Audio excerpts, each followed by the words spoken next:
আব্দুল সাত্তার লিখেছেন, ঘুমানোর আগে অনেক সময় অজু থাকে না, তখন কি আয়াতুল কুরসি পড়া যাবে? এক ব্যক্তি স্ত্রী সম্পর্কে বলেছেন, মায়ের মতো একটা বউ পেয়েছি, এভাবে বললে বৈবাহিক সম্পর্কের ক্ষতি হবে কি না। দেখে শুনে আমি আমার পছন্দ অনুযায়ী এক মেয়েকে বিয়ে করেছিলাম, আব্বু আম্মু মেনে নেয় না বলে তাকে তালাক দিতে বাধ্য হয়েছি। এ কারণে কি আমার আত্মীয়তার ছিন্নকারীর গুনাহ হবে? খাঁচায় বন্দি রেখে পাখি পালন করা জায়েজ আছে কিনা? আমি ঢাকা বিশ্ববিদ্যালয়ের একজন শিক্ষার্থী, কিছুদিন পরেই এখানে ছাত্র সংসদ নির্বাচন, কি ধরনের প্রার্থীকে ভোট দেওয়ার পরামর্শ দিবেন? চলুন তাহলে আর বিলম্ব না করে আপনাদের যে সমস্ত প্রশ্ন ইতিমধ্যে আমাদের কাছে চলে এসেছে সে সমস্ত প্রশ্ন উত্তর দেওয়ার পালায় আমরা প্রবেশ করি। আমি দেখতে পাচ্ছি শুরুতে আমার কাছে যে প্রশ্নটি রয়েছে সেটি হলো, দেখে শুনে আমি আমার পছন্দ অনুযায়ী এক মেয়েকে বিয়ে করেছিলাম, আব্বু আম্মু মেনে নেয় না বলে তাকে তালাক দিতে বাধ্য হয়েছি। এ কারণে কি আমার আত্মীয়তার ছিন্নকারীর গুনাহ হবে? প্রথম কথা হলো যে, কোনো মেয়েকে বিয়ে করার পর পরিবারের লোকজন পছন্দ করছে না, তার উপর ভিত্তি করে তাকে তালাক দিতে হলো, এটা খুবই দুর্ভাগ্যজনক এবং অনভিপ্রেত, অপ্রত্যাশিত একটি বিষয়। বিবাহটা ছেলে খেলার বিষয় নয়।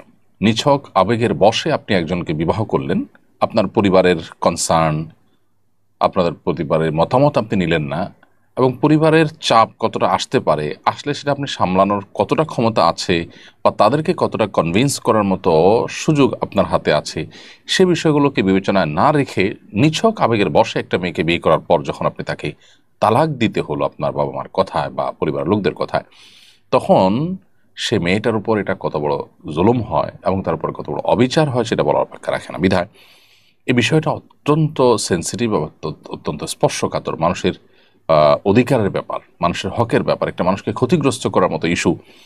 এরকম অপরাধ, এরকম গুনাহ ইসলামের দৃষ্টিতে আরেকটা হতে পারে না। এজন্য এই বিষয়গুলোতে আমাদের আরও সিনসিয়ার হতে হবে।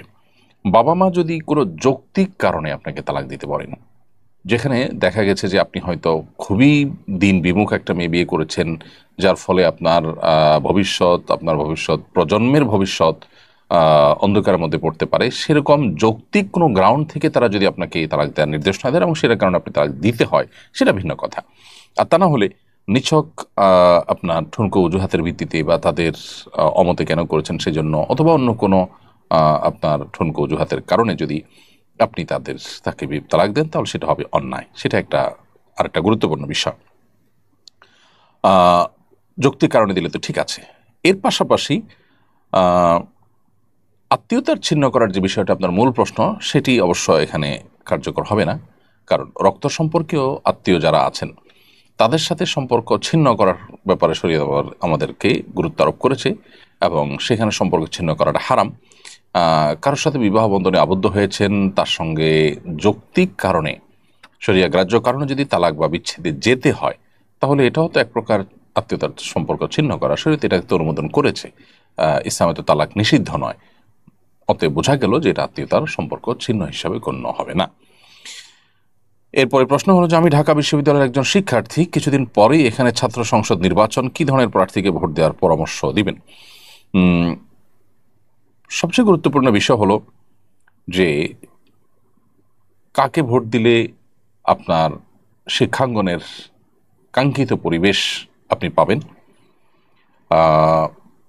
কাকে ভোট দিলে আমাদের বোনরা হিজাব পরে পর্দার মাধ্যমে তাদের দিন পালনের যে স্বাধীনতা রয়েছে, অধিকার রয়েছে, সেটা তারা পরিপূর্ণভাবে পালন করতে পারবেন, সেটা পরিপূর্ণ তারা ভোগ করতে পারবেন, তারা দিন পালন করে কিভাবে শিক্ষা গ্রহণ করতে পারবেন, কাকে ভোট দিলে আপনার শিক্ষাঙ্গন রক্তাক্ত, খুনাখুনি এবং বাজে যে পরিবেশ আছে সেটা থেকে মুক্তি লাভ করতে পারে, সে বিষয়গুলোকে বিবেচনা করে আপনি ভোট দিবেন। দলীয় বিবেচনা কিংবা ক্ষুদ্র কোনো ইস্যুভিত্তিক বিষয়কে সামনে রেখে বা আপনার ব্যক্তি স্বার্থকে সামনে রেখে ভোট দেওয়া, এটা ভোটের প্রতি খেয়ানত। ভোটের আমানতদারিতা, ভোটের যে দায় রয়েছে, সেটা আদায় হবে তখনই যখন আপনি সার্বিক স্বার্থ, জাতীয় স্বার্থ, এখানে অবশ্য জাতীয় ইস্যু নয়, এটা শিক্ষা প্রতিষ্ঠানের যে সার্বিক স্বার্থ, সেটাকে যখন আপনি বিবেচনায় রাখবেন। বিশেষ করে দীর্ঘদিন যাবৎ দেশের এই সর্বোচ্চ বিদ্যাপীঠে আমাদের বোনরা তারা স্বাধীনভাবে তাদের দিন পালন করে শিক্ষাঙ্গনে তারা চলাফেরা করা বা শিক্ষা গ্রহণ করা থেকে তারা নানাভাবে তারা বঞ্চিত হচ্ছেন এবং কোণঠাসা থাকছেন। এমনকি ছেলেরা ধর্ম পালন করতে গেলে তাদেরকেও নানা ট্যাগ দিয়ে কোণঠাসা করে রাখার একটা প্রচেষ্টা চলমান আছে। এই বিষয়গুলো প্রত্যেকটা প্রার্থীকে দিয়ে বলাবার চেষ্টা করবেন, যেন তারা কেউ বিজয়ী হলে এগুলোর যেন আমাদেরকে আর দেখতে না হয়, এগুলো যেন পুনরাবৃত্তি না ঘটে এবং এসব কিছুর অবসান যেন ঘটে। খাঁচায় বন্দি রেখে পাখি পালন করা জায়েজ আছে কিনা? যেই পাখি বাহিরে সাধারণত উড়ে বেড়ায়, উড়ে বেরিয়ে তার রিজিক আহরণ করতে পারে এবং এভাবে সে বেড়ে উঠেছে, তাকে খাঁচায় বন্দি করে রাখাটা অন্যায়। আর কিছু পাখি এতটাই কোমল, এতটাই তারা নরম প্রকৃতির যে তারা আসলে বাহিরে অন্য 10টা পাখির মতো উড়ে চড়িয়ে বেড়াতে পারে না এবং নিজেদের জীবিকা আহরণ করতে পারে না, বরং অন্যান্য বা সেই পাখির বা অন্যান্য পশুর আপনার খাবারে পরিণত হয় এবং টার্গেটে পরিণত হয় এবং নিজেকে বিভিন্ন প্রাকৃতিক অপ্রাকৃতিক বিভিন্ন দুর্যোগিতা থেকে রক্ষা করতে পারে না। এই টাইপের কিছু পাখি যেগুলো আসলে পোষার জন্যই বা আপনার খাঁচাতেই তারা বেড়ে ওঠে, এরকম যদি হয় তাহলে সেটা জায়েজ আছে, যদি নিয়মিত খাবার টাবার ইত্যাদি দেওয়া হয়। তাহলে আমার উপর হজ ফরজ হয়েছে, হয়তো এই ফরজ আমলটি জীবনে একবারই করার সুযোগ পাবো। শুনেছি আপনি প্রতি বছরই হজে যান, আমি আপনার তত্ত্বাবধানে হজ করতে চাই, দয়া করে আমাকে সুযোগ দেবেন এবং কিভাবে আপনার সাথে হজে যেতে পারে জানলে কৃতজ্ঞ থাকবো। প্রথম কথা হলো যে আমি হুদহুদ ট্যুরস অ্যান্ড ট্রাভেলস, আমার খুব কাছের লোকজন যারা আছেন তারা এটা পরিচালনা করেন, তো তাদের সাথে আমি হজে যাচ্ছি গত 3 বছর যাবৎ। আলহামদুলিল্লাহ এখনো পর্যন্ত অভিজ্ঞতা যথেষ্ট ভালো, কোনো ব্যত্যয় সেরকম তারা করেনি, যার কারণে খুবই কমফোর্ট ফিল করছি এবং আলহামদুলিল্লাহ কর্মসন্ন্যার আলোকে হজকে পরিপালন করা, হজকে সম্পাদন করার জন্য আমরা চেষ্টা করে চলেছি। তো আপনি যেতে চাইলে তাদের সাথে যোগাযোগ করতে পারেন। পরিচালনার বিষয়টি সম্পূর্ণ তাদের দায়িত্বের বিষয়, তাদের সাথে আপনি বোঝাপড়া করবেন। শুধুমাত্র শরিয়া রিলেটেড যে গাইডলাইন দেওয়া সেটা আমি আমার সাধ্য অনুযায়ী চেষ্টা করবো ইনশাআল্লাহ। আর অবশ্য তাদের এবছর থেকে তারা কোটা সিস্টেম করেছে, যে একটা নির্দিষ্ট কোটার পর তারা হজ যাত্রী নেবে না। অতএব যত দ্রুত সম্ভব হুদহুদ ট্যুরস অ্যান্ড ট্রাভেলসের তার সাথে যোগাযোগ করতে পারেন, আফতাবনগরে তাদের অফিস।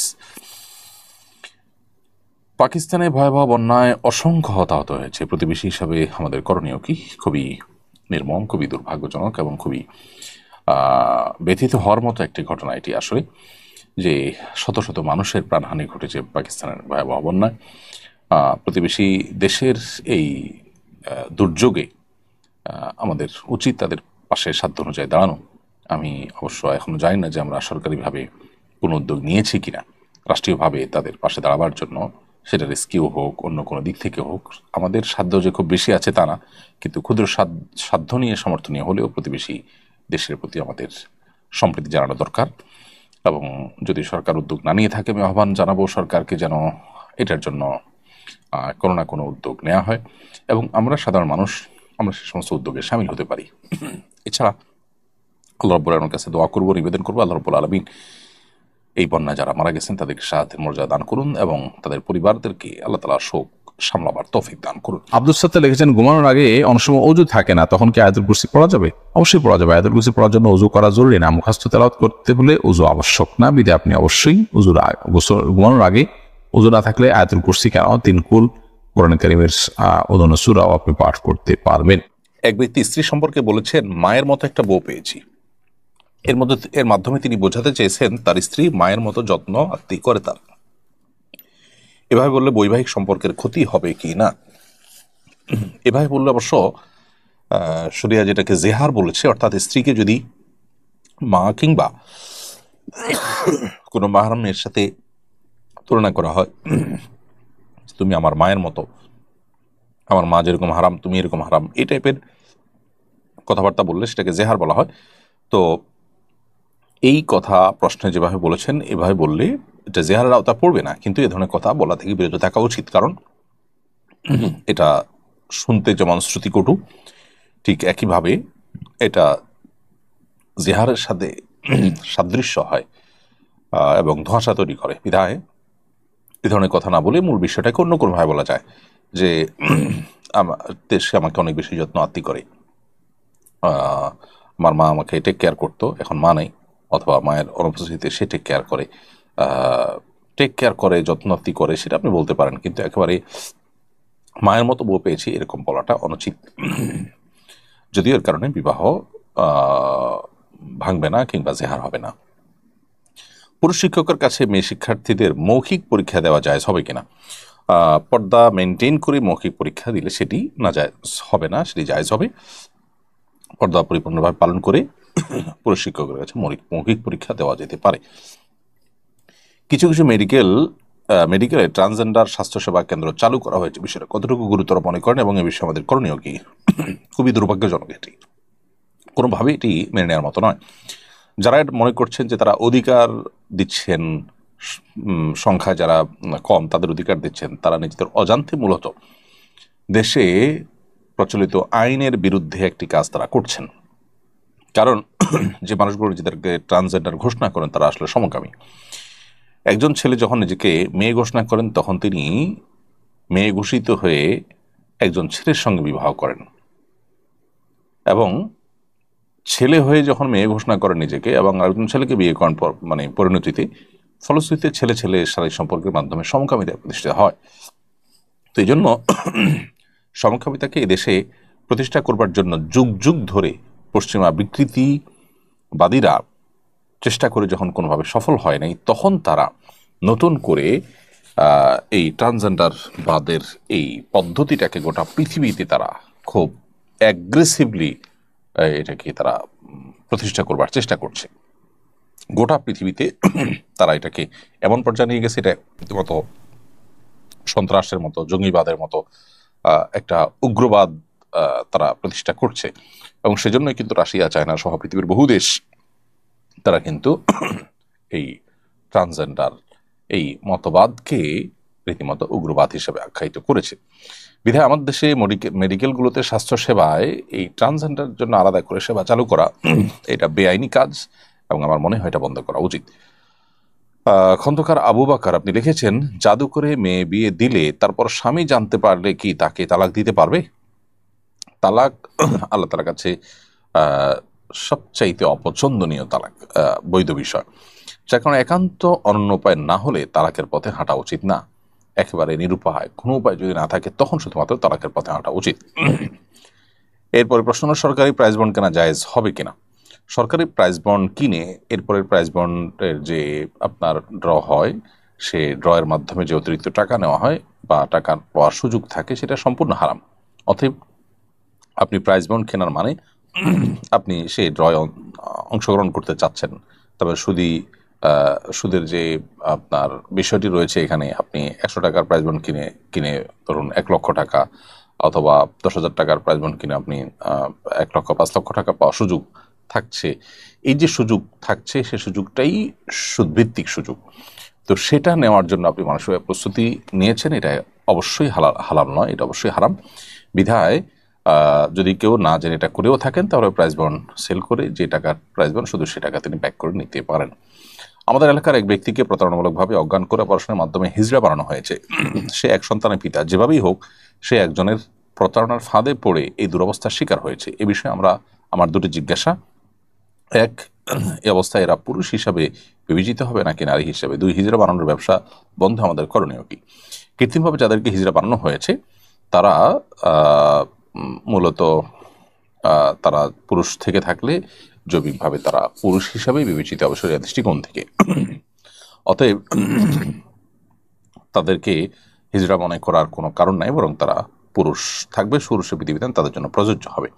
এবং এই ধরনের কর্মকাণ্ড বেআইনি, অবশ্যই অন্যায় কাজ। বিধায় এগুলো বন্ধের জন্য আমাদের প্রত্যেকটা মানুষকে সচেতন হতে হবে এবং সামাজিক প্রতিরোধ গড়ে তুলতে হবে।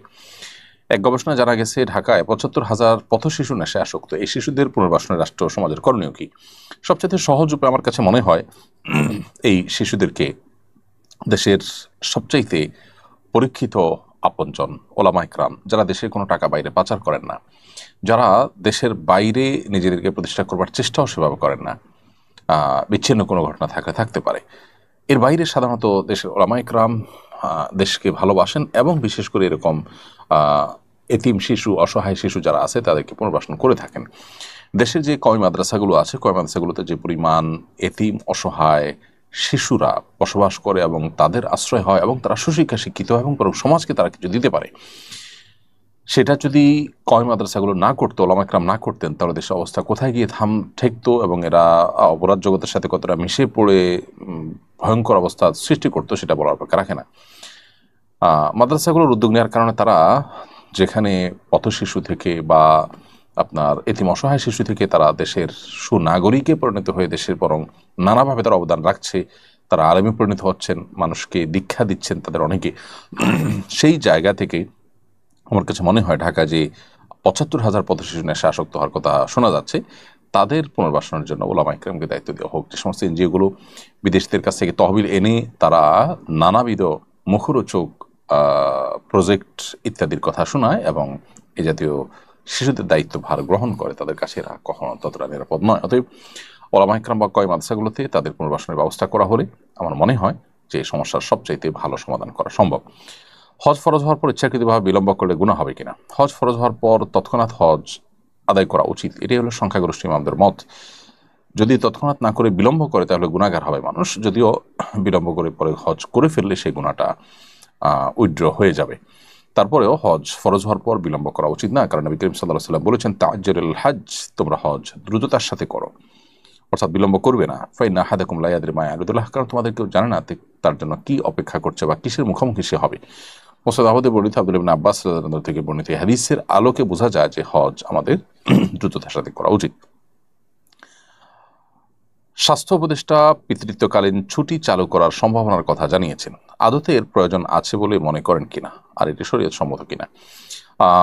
মাতৃত্বকালীন ছুটি থাকে খুব যৌক্তিক, ঠিক একইভাবে পিতৃত্বকালীন একটা ছুটি থাকাটা আমার কাছে অযৌক্তিক মনে হয় না। সেটা হতে পারে 2-4-5 দিন, কিন্তু সন্তান হওয়ার পর একজন পিতার কিছু ব্যস্ততা থাকে, নিশ্চয়ই সেই ব্যস্ততার জন্য তাকে একটা ছুটি দেওয়াটা আমার কাছে অন্যায্য মনে হয় না।